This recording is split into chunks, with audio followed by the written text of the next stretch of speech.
Sir पढ़ाई में मन नहीं लगता।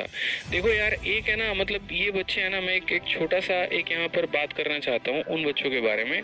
स्पेशली यहाँ पर ये बोलते हैं यार कि पढ़ाई में मन नहीं लगता। ठीक है, ये बड़ा खतरनाक सा टॉपिक है। 2 मिनट आपका लूंगा, लेकिन बात जरूर करूंगा इस पे कि मन नहीं लगता है। ठीक है, अब आज मैं आपको बात बताता हूँ, अपने जीवन से जुड़ी बात बताता हूँ, फिर उसके बाद आप लोग देखना कि क्या सच है क्या झूठ है। ये सिर्फ आपके साथ नहीं है, पढ़ाई में मन नहीं लगता वाली कहानी ये सबके साथ होती है।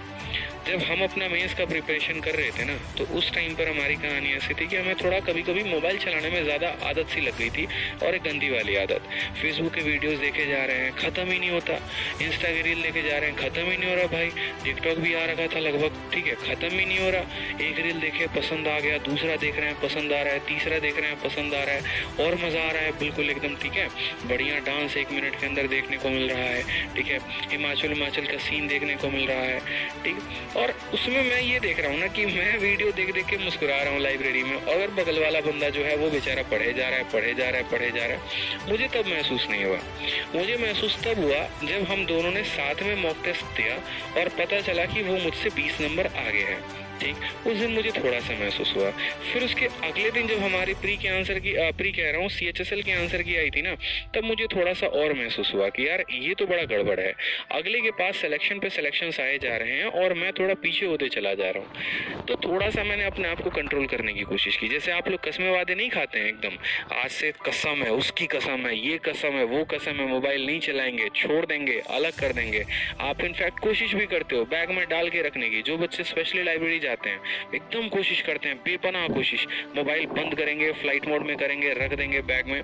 ठीक है, हमने भी वो कोशिश की, बट दूसरा वो कोशिश है ना बड़ा फेल सा हो गया एकदम। ठीक है, क्योंकि अगर फोन आ गया तुरंत उठा लिया, कुछ आ गया तुरंत उठा लिया, और ऐसे सिचुएशंस होते हैं लाइफ में। मैं मना ही नहीं कर रहा, आएंगे आपके प्रॉब्लम्स लाइफ में। ठीक है, तो फिर उस चीज से टैकल कैसे करना होता है, ये मन कैसे लगाना होता है मेरे भाई, वो सिर्फ एक ही चीज से आती है। इस बात को ध्यान रखो कि आपका एक पॉइंट तो कि ये एम क्या है, पहले ये समझ लो कि एम क्या है, मतलब बनना क्या है, करना क्या है। जैसे हम मोबाइल ही चला रहे थे, ठीक है, मोबाइल चलाते चलाते रील्स ही देख रहे थे, और रील्स देखते देखते अचानक एक मेरे सामने वीडियो आई, डीएम की एंट्री कैसे होती है। ठीक है, फिर उसमें हमने जो आपके IAS हैं श्रुति हसन है, मैंने उनका वीडियो देखा, टीना डाबी का वीडियो देखा। फिर वो चीज़ें लगी कि यार करना है तो कुछ ऐसे करो ना फिर, कि जब तुम एंट्री भी लो तो एटलीस्ट तुम्हारा वो एक भौकाल हो अलग तरीके से।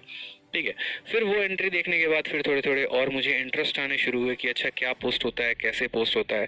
ठीक है, फिर उसके बाद यहाँ पर थोड़ा सा हम जो है अपने लाइब्रेरी में हमने कहा चलो हम सीजल की तैयारी कर रहे हैं भाई, तो अपने सीजल की तैयारी में ही थोड़ा सा अपने पोस्ट के बारे में जान लेते हैं कि हाँ हमारे यहाँ कौन कौन सा पोस्ट होता है। फिर हमने अपने पोस्ट डिटेल देखने शुरू किए यूट्यूब पर कि सीजल के अंदर कौन कौन से पोस्ट होते हैं। फिर उनका थोड़ा सा रुतबा जानना शुरू किया। फिर जब फाइनली पोस्ट डिटेल देख रहा था ना, तो उसमें जब लास्ट में बारी आई कट ऑफ की कि चलो भैया ठीक है इनकम टैक्स इंस्पेक्टर बनना है, ठीक है मान लिए, लेकिन वो इनकम टैक्स इंस्पेक्टर बनने के लिए नंबर कितने चाहिए। और जब हमने देखा कि यहाँ पर मेरे भाई जब कट ऑफ जा रही थी उस समय 590 के करीब में, और ओवरऑल कितने में 700 में, मेरे भाई मेरा दिमाग खराब। मैं बैठकर वहाँ कैलकुलेशन कर रहा हूँ, और कैलकुलेशन भी वही वाले जो आप लोग करते हो बिल्कुल, इसीलिए तो मैं जुड़कर आप लोगों से बोल रहा हूँ। आप लोग का कैलकुलेशन कैसा होता है, प्री में 170 लेकर आ जाएंगे, इतना तो काफी है। मैथ्स में 170 आ जाएगा, फिर उसके बाद इंग्लिश में 170 आ जाएगा, ये तो हमारे 510 हो ही गए। और 60-70 नंबर, हम चलो 70 नंबर लगा लेते हैं, डिस्क्रिप्टिव में आ जाएंगे 580। इंस्पेक्टर पोस्ट अगर इस पे नहीं मिला तो किस पे मिला है, इतने नंबर पे तो इंस्पेक्टर मिल ही जाना है, ये हम सोच के बैठते हैं मेरे भाई। ठीक है, और कहानी क्या होती है, जब प्री देते हैं 170 की जगह पर कितना आता है, तो 135। मेंस दे रहे होते हैं, मैथ में 170 में कितना आएगा, 140, और इंग्लिश में कितना आएगा, 150, और डिस्क्रिप्टिव में तो बताने के लायक स्कोर ही नहीं रहता, क्यों वहां तक पहुंच ही नहीं पाते, पेपर हमारा चेक ही नहीं होता है, मेंस ही क्वालिफाई नहीं होता, कैसे चेक करोगे। फिर वहीं धाराशाही खत्म। ठीक है, तो वही कहानी हुई 2018 में मेरे भैया, जब हमारा मेंस में 1.4 नंबर से हमारा सिलेक्शन रुक गया। ठीक है, तब हमको होश आया कि इतना हमारा मेहनत जाकर लास्ट में रुका, और तब हम सोचे कि थोड़ा सा और सीरियस हो जाते हैं कायदे से। उसके बाद हमने कसम खा ली, ठीक है, छोटी वाली एक फ़ोन खरीदी, सारा वहीं पर बंद किया अपना सारा का सारा, टिकटॉक इंस्टा विंस्टा, ठीक है, सारा अकाउंट खत्म, फेसबुक खत्म। आज भी मैं फेसबुक पर एक्टिव नहीं रहता, वो तब का छोड़ा हुआ आज भी छूट गया है। ठीक है, अकाउंट ब्लॉक, फेसबुक बंद, सब कुछ बंद, एक एकदम अपने दिल के ऊपर है ना, बोलते ना पत्थर भाई वाली रखने वाली कहानी हो गई थी। और रख रख कर वापस जो टारगेट लिखे थे ना, फिर उस दिन से कोई टारगेट लिखना खत्म, टारगेट देना ही नहीं है। बस इतना समझ लो, मेरा टारगेट 200 है, 200 है, 200 है, मुझे पूरे नंबर लेकर आना है, बस मुझे इतना पता था। और यही वजह था कि 170 वाली कहानी दोबारा नहीं दोहराई, और दोबारा नहीं दोहराई तो प्री में कितना स्कोर रहा, मैथ 50 में 50, इंग्लिश 50 में 50, रीजनिंग 50 में 50, मेंस में मैथ्स में कितना रहा, 227, कितने में, 200 में। क्यों? इस बार टारगेट ही नहीं दिया, खुद को देना ही नहीं था। समझ गए बात को यहाँ पर? कि 170 का टारगेट जो बंदा खुद को देगा, क्या कभी वो 170 से ज्यादा लेकर आ पाएगा? लेकिन जिसके टारगेट ही फिक्स नहीं है, जिसने अगर टारगेट ही 200 से 200 है, तो मेरे भाई वो तो हमेशा 200 में 200 से ऊपर ही लेकर आएगा ना, या 200 के बराबर लेकर आएगा। लेकिन जिसने टारगेट ही 170 का 180 का बना रखा है, वो कहाँ से ज्यादा लेकर आएगा? तो ये बात उस दिन समझ में आई, और इसी वजह से आज हम एक एक्साइज इंस्पेक्टर सेलेक्टेड है। तो कहानी तब समझ में आ गई थी। तो ये जो एम था ना, हमने तब मन में ठाना, बाद में उसको पता चला कि इस एम को पूरा करने के लिए मेहनत कितनी करनी होती है, उस हिसाब से मेहनत की। बहुत सारी चीज़ें ऐसी हैं जहाँ पर मन विचलित होता है, उनको कंट्रोल किया कि फ़ोन नहीं चलाना है, फेसबुक नहीं खोलना है, वीडियो नहीं देखनी है, कितनी भी अच्छी मूवी आई नहीं देखना है, ठीक है, कंसिस्टेंट रहना है, अपडेटेड रहना है। 6 महीने की बात है, थोड़ा सा कंट्रोल कर लो। सबसे बुरी दूसरी जो आदत होती थी, वो होती थी मेरे भाई नींद, या यूं कह ले कि आप आलस। ये आलस भी एक सबसे बड़ा बीमारी, सबसे बड़ा फैक्टर। इसको कैसे कंट्रोल करें, जिसको हम लेजीनेस भी कहते हैं। इंग्लिश की वोकैबुलरी अगर आप पढ़ते हो तो इसके अच्छे अच्छे वोकैब भी होते हैं। लेथार्जिक, स्लगिश, ठीक है, बोलते हैं ना यहाँ पर, लेथार्जिक हो गया, स्लगिश हो गया, ये सारे के सारे यहाँ पर हो गए, ठीक है। अब ये भैया आलस, ये आलस कैसे खत्म करें? अब ये आलस वाली भी कहानी यहाँ पर रहती थी ना। ठीक है, उठेंगे, आराम से उठेंगे, कोई बात नहीं, मतलब अलार्म लगा दिया है, बज रहा है, उठा ही नहीं जा रहा, ठीक है। 7 बजे का अलार्म काट रहे हैं, 7:30 हो गया, फिर काट रहे हैं, 8 हो गया, फिर काट रहे हैं, 8:30 हो गया। मतलब करते करते जबरदस्ती, चलो मेड खाना बना के रख दी, अब लेकर खाना लेके जाना है लाइब्रेरी, उसमें भी थोड़ा बढ़िया से तैयार हो रहे हैं, उठ के आराम से नॉर्मल वे में जा रहे हैं। पता चलता है कि उठे 7 बजे थे, ठीक है, कोशिश की थी 7 बजे से, लाइब्रेरी में पहुंचे 9:30 बजे, ठीक है। और ऐसा चलता रहा, कुछ दिनों तक सिलसिला हमारा चलता रहा, हफ्ते 10 दिन तक चलता रहा। लेकिन उसके बाद में हमें भाई साहब एक लाइब्रेरी मिले, खतरनाक आदमी, मैं आज भी उनका नाम लेता हूँ, ठीक है। एक दिन मैं जब यहाँ पर 9:30 में पहुंचा ना, तो उस लाइब्रेरी में हमारे जो सर थे, उन्होंने कहा कि तेरी सबसे बड़ी गलती है ना कि तू ये कर रहा है कि तू ये 2 घंटे का यूटिलाइज नहीं कर रहा। मैंने कहा सर क्या होता है 2 घंटे में? 8-8 घंटे पढ़ता हूँ, 10-10 घंटे पढ़ता हूँ, कम है क्या? कहा कि एक काम कर, वो सीट है, उस सीट पर जा और उस सीट पर एक लड़के को देख कि वो कितने बजे आता है, बस आज ये देखना कि वो आया कितने बजे है, वो जाता कितने बजे है, उसके मॉक्स के मार्क्स देखना, फिर तुम्हें अगले दिन से खुद समझ में आ जाएगा। उस सीट पर जो लड़का बैठा था ना, वो सुबह के 6:30 में आता था, और रात में सबसे लेट लाइब्रेरी को बंद करके जाता था वो 12:30 में मेरे भाई, ठीक है। और कॉन्टिन्यूस इतनी पढ़ाई, बहुत बच्चे यहाँ पर ज्ञान देने भी आ जाएंगे, 6 घंटे पढ़ने से सिलेक्शन हो जाता है, ये हो जाता है, वो हो जाता है। अगर होता तो तुम्हारा हो चुका होता, तो ज्ञान मत देना फालतू का बाद में वीडियो के कमेंट में, ठीक है। जिनका होना होता ना 6 घंटे की पढ़ाई में, तो हो जाता है। रियलिटी यहाँ पर ये है कि एसएससी से जो है वो यूपीएससी और बाकी एग्जाम से ज्यादा टफ है, और ये बात मान लो तो ज्यादा बेहतर है।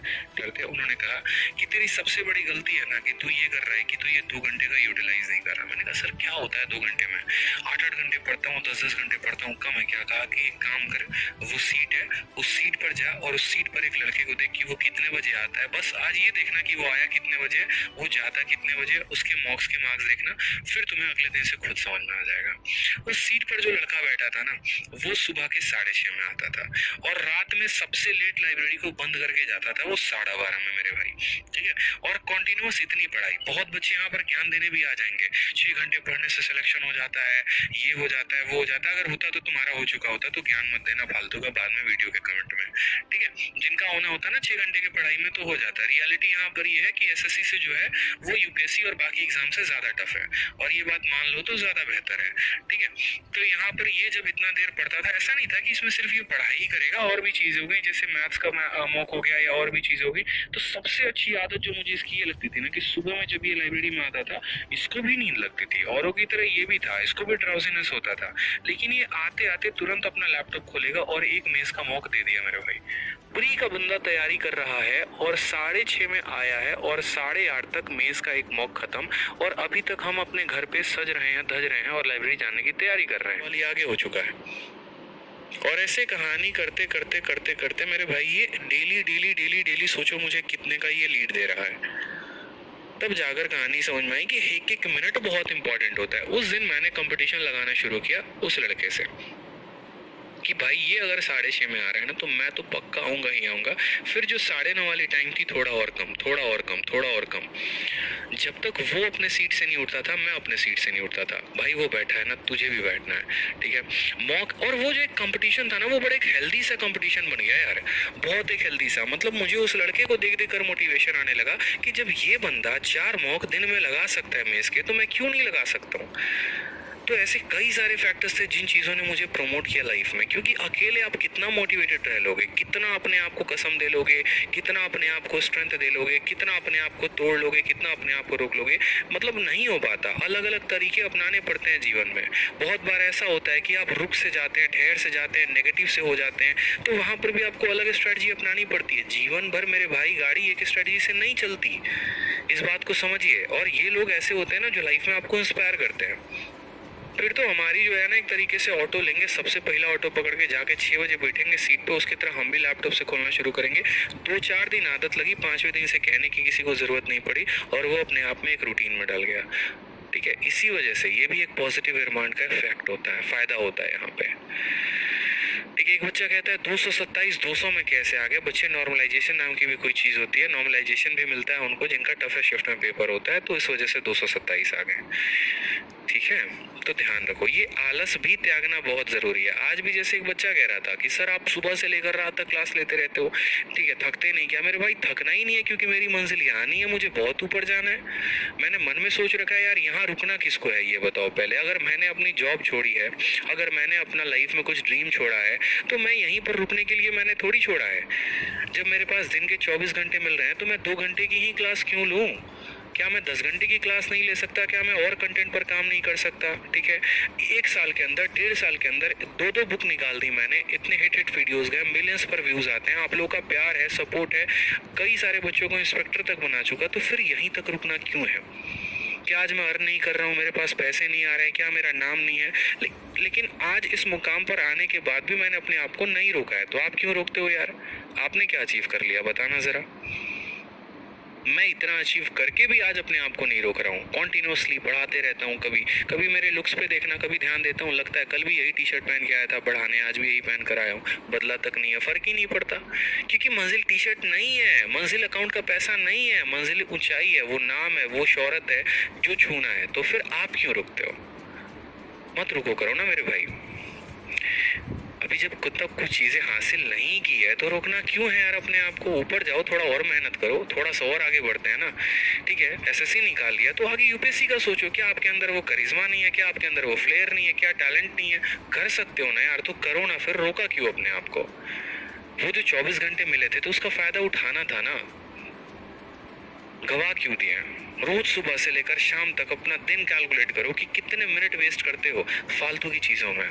वीडियो देखने कोई और गए थे, पहुंच कहीं और पर गए, कितना समय बर्बाद कर दिया। इनकी स्ट्रेटजी सुनेंगे, उनकी स्ट्रेटजी सुनेंगे, उनकी स्ट्रेटजी सुनेंगे, फॉलो कुछ भी नहीं करना है। ऐसे थोड़ी होता है यार।